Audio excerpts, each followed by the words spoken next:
Може би познавате Google Apps и сте ползвали някои от Google приложенията.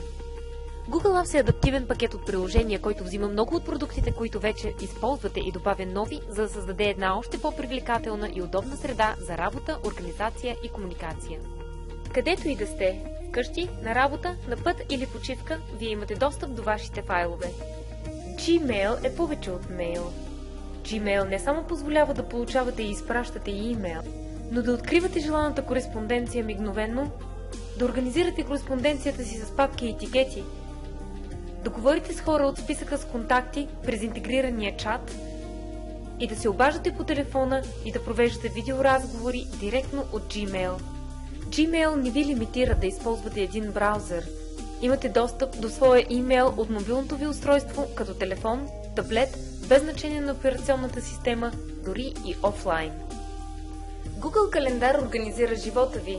Google Календар позволява да имате повече от един календар, както персонален, така и споделен, а всичките да се появяват на екрана ви на едно място.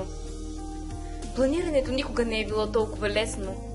Създавате събитие с просто кликане върху желания ден и час, изпращате покани на приятели и участници в срещи или публикувате календари, за да ги споделите с други за секунди.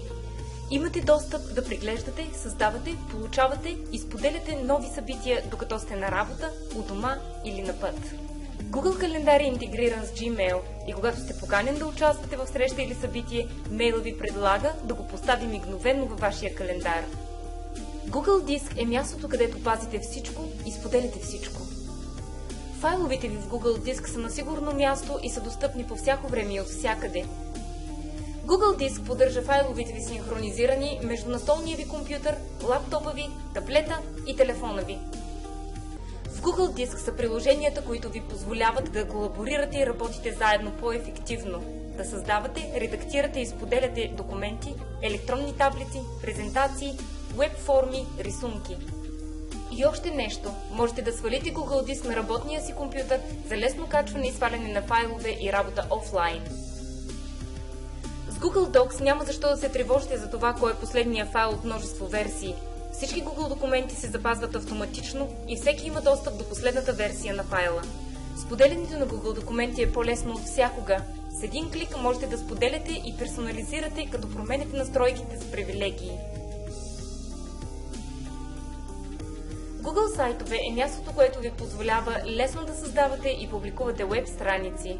С Google сайтове можете да организирате служебна информация, като я направите достъпна навсякъде и по всяко време, да създадете онлайн портфолио, както персонално, така и професионално, да създадете корпоративен или персонален вебсайт или да публикувате проекти, плод на съвместна и индивидуална дейност. И това не е всичко. Имате директен достъп до редица други приложения, като Google карти, Google блогове, YouTube, фотогалерии и още. Може би вече имате идеи как да използвате Google Apps. Ако е така, всичко, което трябва да направите, е да създадете Google акаунт и да стартирате, при това безплатно.